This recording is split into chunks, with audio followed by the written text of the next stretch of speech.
How to pay Pag-ibig contribution using GCash account. Ang una ninyong buhaton is mo-login mo sa imong GCash account nga gamiton sa pagbayad. Enter ang PIN number.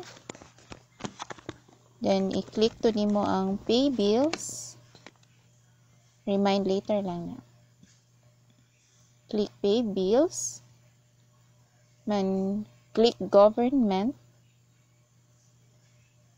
Search lang to nimo ang Pag-ibig.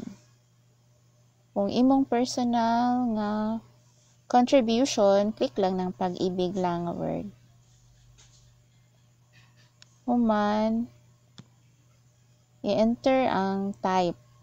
Members contribution, and then ang account number nimo or ang katong NID number nimo sa Pag-ibig na imong bayaran. Enter lang to ang number.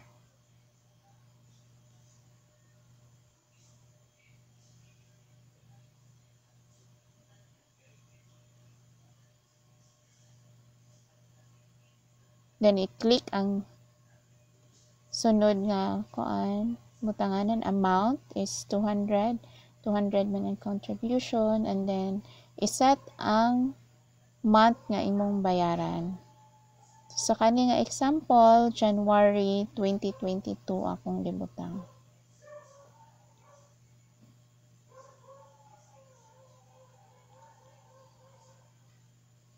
Then optional running email address, pwede mo magbutang, pwede po dili ra butangan. Then after i-type ang email address, click lang to nimo ang next. Click next, confirm na kung okay na ang mga details, kung wala na sayo.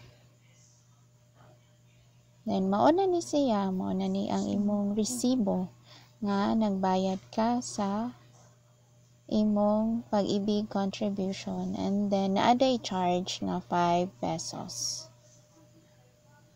Then mana, I hope nakatabang ko ninyo, and please like, share, and subscribe.